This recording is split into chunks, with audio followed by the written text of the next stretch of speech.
Zweig Group invites all AEC industry leaders to the 2024 AEC Small Business and Entrepreneurship Forum, the premier event for small firms in the AEC sector. Experience innovative strategies and insights on May 21st, crafted by Zweig Group's industry experts. Engage in keynotes and interactive sessions focused on recruitment, retention, and business growth. Join Zweig Group for this unique networking opportunity and take your business to new heights. Secure your spot today and be part of the AEC industry's future. Visit zweiggroup.com for more information. The Zweig Group team looks forward to welcoming you.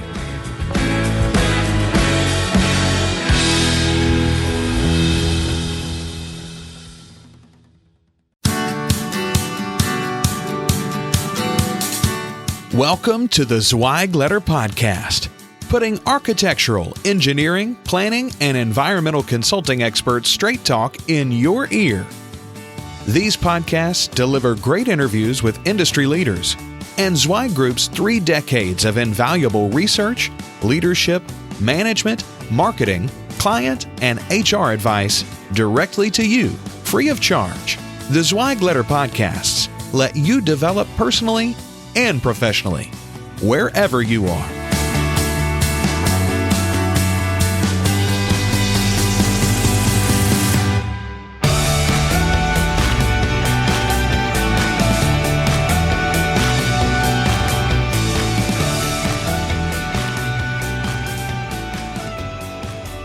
Hey folks, and welcome to another episode of the Zweig Letter Podcast. This is the final best of podcast that we did with Mark Zweig, and it was actually not too long ago, back in June of 2018.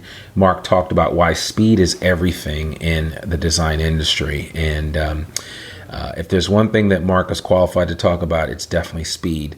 Take a listen and let us know what you think. Mark and I have gotten together today to discuss a couple of his most recent articles in the Zweig Letter that I thought were definitely worth talking about a little bit further. And Mark, it's certainly good to have you on the podcast today. We really appreciate you taking time out of your schedule to be with us.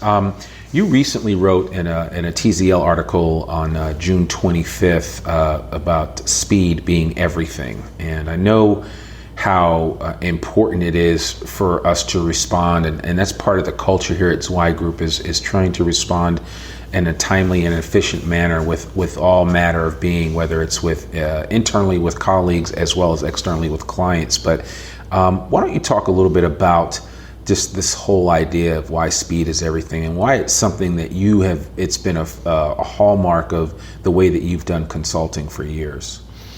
It's kind of like how I view paying my bills. You know, I was talking with my oldest daughter, Christy, the other day about this, and she said she got the same thing from me, and that is, I pay my bills the day I get them. Yeah. Or the next day, if you go home at night and you open the mailbox and the next day. But the reason is, I always feel that, if I can't afford to pay it now, I sure as heck am not going to be able to afford to pay it later. Right. So I like to get it out of the way. Right. And it's the same thing with basically everything. Yeah. It's, if you don't have time to do it now, what makes you think you'll have time later? It's just because you'll have other stuff you have to do. So you might as well get it done. And that applies to so many things. And then if you do, everything just goes faster. You're not holding up people, and, they like you better. I mean, I don't know what else to say. Yeah. It's kind of a simple idea, but it really starts with, and you see people in this business that we work in, particularly the AE industry, that are very analytical, and they can't make a decision because they need more information, or they just don't make a decision, period, because they hope they won't have to and maybe it'll go away. Yeah. Maybe somebody else will make the decision. I don't know what it is, but it's a problem. Yeah. And so that holds everybody up. It frustrates people inside the company, outside the company, whatever. Yeah. You just do it faster. Most of the time, your quality of your decision doesn't improve with more information being thrown in there. Yeah. So you'll never have enough information to make a decision. And what I see with leaders is they should have pre-made 90% of the decisions that they have to make. Yeah. they should know already how they're going to respond to something before it hits them. It's not like if there was any anticipation or thought applied to their business and what's likely to happen, they would have been able to figure out that this was something they were going to need to make a decision on, so the decision could already be made. Does that make sense? It does. It makes a lot of sense. And when I think of specifically decision making, I always go back to one of the stories that you told me a long time ago about Jerry Allen making decisions, especially from an M&A standpoint. Yeah. And I'd love for you to maybe just to kind of retell that story about, his ability just with a little bit of information to make a decision and move on it very quickly. Even maybe it surprised you. I don't know if you remember that one story. Oh, yeah. Yeah. So you could call the guy and tell him about a company, and he would immediately get off the phone and call the CEO, and he'd be there the next day, and then the day after that he'd call you from the airport and tell me he bought it. Yeah. It was like, what? It was unbelievable how fast that guy could move. But he knew what he was trying to do. So if something met that test, then boom, it was done. Yeah. They don't cut many CEOs like that today. It's just a lot of times I think you see, and we go into a lot of different firms, and sometimes they're hampered by the organization because there's so many people that need to be involved in a process that it just actually kills your ability to move quickly. Yeah, absolutely. So it's a major problem. I know this is another area for you that's a real big issue, but like returning phone calls and emails. But what's your take on that with regard to speed? I know some people like to let things marinate when it comes to getting back to somebody on an issue or something like that, or responding with an email. But you never seem to wait to get back to people on things. Yeah, well, I just people appreciate it. They don't want to be hung up. Sometimes it's a little bit annoying. Yesterday I had somebody in the firm that sent me something to look at, and then like an hour and a half later they're at my desk. I had other things I had to do. They're at my desk, and I said, look, I haven't had time to look at it. Well, you want me just to wait and we can do it together? No, I haven't had time to look at it yet. Give me a minute, okay, and then I'll look. The expectation just gets greater. Yeah. Greater and greater. Yeah. But everybody wants to get their job done. Nobody wants to be held up. And so, you can't underestimate how important it is to try to respond to people quickly. Yeah. They like it. They like it, and it keeps everything going. It's the grease that keeps the machine moving down the road. Yeah. So what about specifically like lead follow-up and you get a request for your services or for your work and then a lot of times you could take forever to get back to them, maybe because you're looking for the right words to put in a proposal or something like that. What would you say to responding quicker, especially when it comes to lead follow-ups? Everybody loves it. Again, The client assumes that you're going to do a better job right away than somebody who doesn't respond quickly. Yeah. And it applies to both of my businesses. They're always shocked when they send you an email and 5 minutes later you call them back. Right. I'm just I'm not used to that. Yeah. Why aren't you used to that? Well, because everybody's doing the shit that they probably should have done 2 days ago now because they put that off. It's, Right. This is really what I'm saying. It's like, if you don't have time now, what makes you think you'll have time later? Yeah. So then everything shifts. Yeah. Everything's late. Everything's slow. Everything's, a slower response. So I've seen people lose jobs, because they didn't respond at 4:30 on a Friday afternoon. Right. It's really interesting to me too, as you move up the food chain in the hierarchy of the organization. Maybe a food chain's not a good term for that. That's a negative connotation. But as you move up the hierarchy, and you look at top people, one of the people we have coming to speak at our upcoming Hot Firm Conference and AE Industry Awards is the founder of Blinds.com. Oh, okay.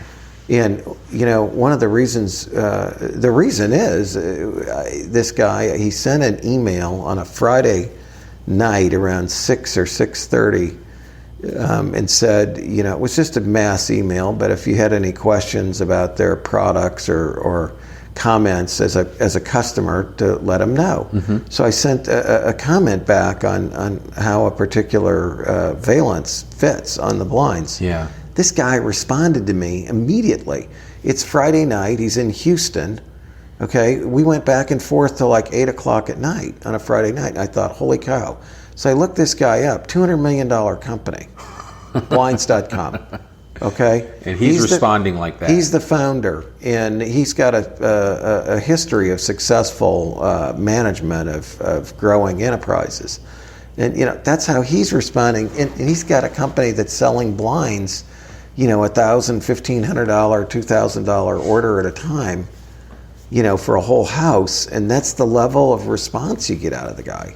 Yeah. It really said something to me. Yeah. Like, this is why this guy's successful. Exactly. Okay? Yeah. And it's so funny because you I guess probably because of your experience with them, you actually referred me to them. And then when I reached out to them to get some samples and some other stuff, they were so quick to get back to me, even though they aren't physically here in my neighborhood. So it was kind of impressive. I just ordered another whole house full of blinds from them yesterday. It's a pain. Their site is really good though, but it's a major effort to order them because you have to have such precise measurements on everything. Exactly. And there's a lot of options, but the point is, that's the response this guy gives. $200 million company. Yeah. And you just see it all the time. I mean, the people are just like, well, I'll get to that later. My personal life's more important or whatever. It just makes you feel like you've been deprioritized. Yeah. Customer really, or the client's not that important. Yeah, that's true. And we understand that there's some balance involved. But, of course. I think that with the advent of technology today, there's almost no excuse for you not to get in touch with someone. And that kind of leads me to my next point, and that is this whole idea of information sharing, especially internally. I mean, obviously you need to share information with your clients when you have it, as soon as you get it, but especially internally as a project manager, if you go to a stakeholder or client meeting and you get a whole bunch of new data points, and then you don't take time as soon as that meeting's over to then communicate that to your project management team. Just a couple years ago, I was at an architecture firm, an AE firm, I should say, and talking with them, doing some work with them, and it came up that the structural engineering department worked one weekend, all weekend, day and night, to hit a deadline, and it turns out that the deadline had been pushed off like a month, and nobody told them. And they were furious, let me tell you. Yeah. They were absolutely furious, only because the architect managing the job just didn't pass down the fact that the deadline had completely changed. Man. So they're thinking they got to work their ass off all weekend, and that's what they got for it. They weren't happy. Excuse me. That happens more than you think. Oh, it does. I've told that story. I've shared that particular story with several people in a couple of our training programs, and we got multiple nods of heads of people that said, yeah, I've been in that same situation. So it's unfortunate, but you need to share that information early and often with as many people as possible, just to keep folks in the loop. And I've even learned about the benefits of doing that. You don't share in a timely manner at your own peril. So I certainly want to encourage you to think about that. How about when it comes time to dealing with criticism and or praise? Speed is of the essence. I do something amazing the first of the month, and then I hear back from you as a leader at the end of the month. That's really not acceptable, right? Yeah. Well, it just everybody. It's so much more meaningful if it's done quickly. Yeah. Otherwise, again, it feels like it's not sincere, or you didn't really mean it, or a lot of bad thinking goes on between the time that you gave the praise or the criticism versus when you should have. Yeah. It could be harmful. Yeah. I was out looking at one of my jobs yesterday, and the carpenter had done had a very tricky stair rail system that we had to put in this old house built in the late 1800s, and he did a nice job on it. And I thanked the guy, and it just meant so much to him. Yeah. But if I'd have sat back like 3 weeks later and said, hey, you did a good job in that stair rail, that guy could have been pissed. Yeah. Like, he came in here so many times, he never once even noticed what I did. Yeah, like it was an afterthought. Yeah. Yeah. You see what I mean? Yeah, yeah. So, yeah, you got to do it. And the same thing, you don't want people to make the same mistakes over and over. No. If you see them doing something that's stupid or easily avoided, then, of course, you need to, the sooner you can address it, the better off you are. Well, yeah, and some people don't want to step on other people's toes, or they have a hard time delivering bad information or guidance like that. But you've never struggled with that. I think you've always been, for the most part. I don't know. I do struggle with it. There are people do a million things I'd like to say something about, but I don't, because I don't want to just be a jerk. Yeah. All you'll do is give negative response then. Yeah. You can easily fall into that trap. So there's a fine line. Yeah, there's a fine. You can't say everything to everybody that you think they need to do differently. Yeah. It's just not, I don't think it's the way to be loved. Yeah, that's true. But when you can legitimately help somebody, you should talk to them and you have to. Get that off your chest. And you talked about paying your bills earlier, but billing and collection, I know, speed is of the essence with that. And I know we don't play around here at Zweig Group. And when we tell other firms how we bill and when we bill, I think it's really important that people need to understand it, especially how we separate out our billing from our reimbursable expenses. And that's one thing to do. I'm not sure that's as much of a panacea as some people think. But it's one little ploy you can do. But the major thing that we do is we don't sit on bills for a long time. Yeah. There are lots of AE firms, they finish a job on the 2nd of the month. They don't bill it until the last day of the month. Yeah. Or they wait till the last day of the month, and then that gets billed like 7 days in the next month. Yeah. Now 35 days have elapsed for no reason. Yeah. That's dumb. Yeah. Okay, that's why we have a really, I think I just looked at our open book report. Our average collection period is still under 30 days. Yeah, and the average collection period in the design industry is 77, according to our financial performance survey of 2018. 77 days. And if you look at it, you'll figure out why. I mean, people will say, well, you're not in the same business. There's some truth to that, but not 47 days worth. Right, exactly. The truth. Yes. Okay, I can tell you that. Yeah. It's a lot of bad, sloppy, slow practices where people just don't act like they're concerned about getting the bill out and getting paid. Yeah, and here's the scary thought: when you add in the figures for work in process or work in progress, the numbers can be astronomical. Well, I mean, according to our industry averages, the numbers go from 77 to 94 days. Yeah, exactly. That's they're 3 just months. building up that That's 3 whip. months. It's 3 months of expenses that you have to have in cash in order to pay your damn bills. Yeah. Think about that. That's a lot of money. I know. Cash or credit, I should say. But it's a lot. Yeah, it's a lot. It is a lot. And just all you have simply, the math equation is simply to take your annual revenue and divide it by 365 days, and that's how much cash you need to operate each day. Yeah. And if you don't have that, however many days it takes for you to get paid. People don't understand that's a really simple math problem, isn't it? It is. It is a simple math problem. So I'm not very patient. I'm going to get my bills out immediately, and I'm going to get paid. This stuff of waiting 45 days till you even follow up is insane too. Why not follow up? Did you get the bill? When will it be processed for payment? Do you have any questions? Yeah. Right away. Exactly. Let's get it paid. In the contracting world, it's so different. It's like they send you a bill on Wednesday at noon, and Wednesday at 1 o'clock, they're calling you asking if they can pick up a check. I mean, you wouldn't believe the difference. Yeah. That sounds like an exaggeration. It's not. It's not, yeah. It is not an exaggeration. Yeah. They'll get that, and we're like, it's going to take us a couple days to get it into the system and get it paid sometimes. Yeah. But sometimes we just have to write them a check because they're so desperate, or they seem like they are. But they're still driving around in nice trucks. I mean, so they're not that desperate. No, they're not hurting. They're just not stupid. Then they're not overly patient like we are. Yeah. That's interesting. I tell people, on the general contracting side, my AR is 0 because we get paid on demand. We bill every single week and we get paid. Wow. If we don't get paid, we stop. Yeah. We're not going to work another week and not get paid. Are you crazy? Yeah. We can't finance their business. Yeah. We're not going to finance their project. They're financing their project. We're not their bank. Yeah. Yeah.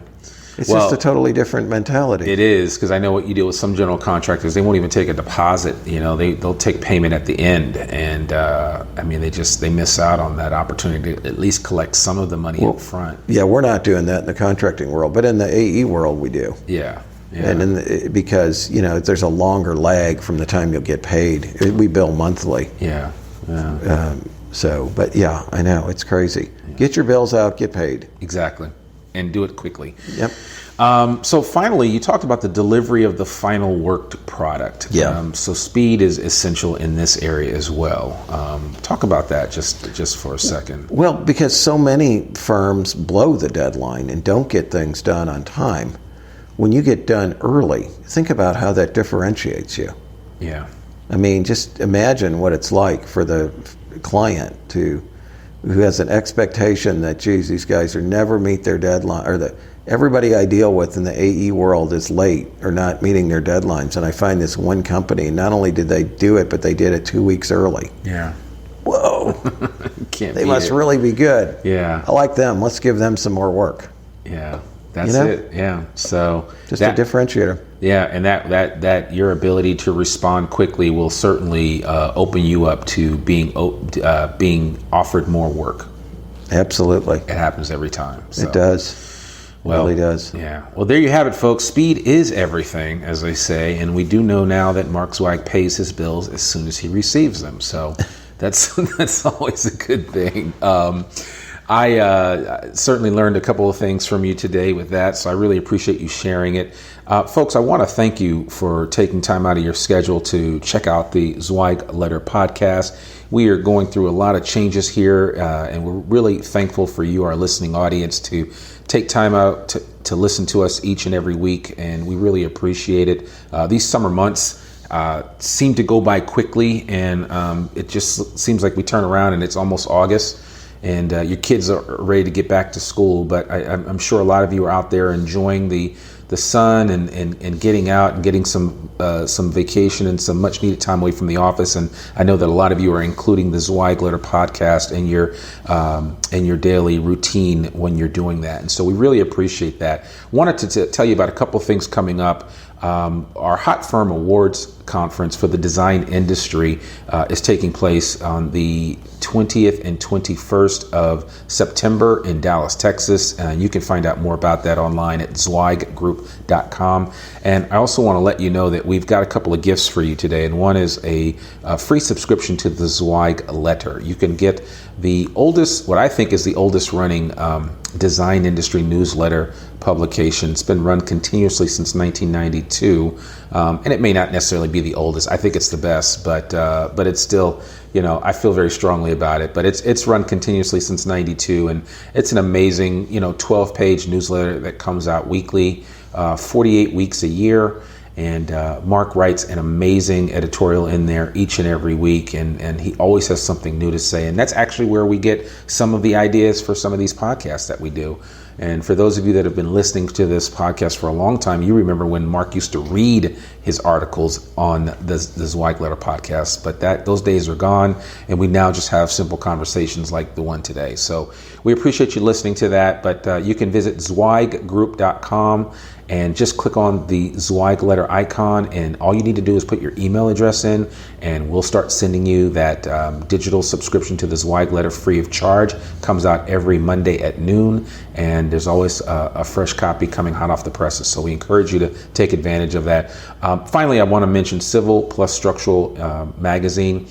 Really want to encourage you to check that out. You can click on the Civil Plus Structural icon on the Zweig Letter, on the zweiggroup.com website, and you can subscribe right there for a digital subscription to Civil Plus Structural and check out what's happening on that side of the world. We really appreciate you guys. We thank you so much for checking out this episode of the Zweig Letter Podcast. We'll be back next week with another fresh episode, and we hope you make it a great day. I'm your host, Randy Wilburn. Take care. Thanks for tuning in to this Zweig Letter Podcast episode. If you want more wisdom and inspiration, in addition to information about M&A, strategic planning, HR, and marketing your firm, subscribe now to the digital version of the Zweig Letter free of charge. Just visit thezweigletter.com/subscribe and leave your email address. Your free subscription will begin immediately.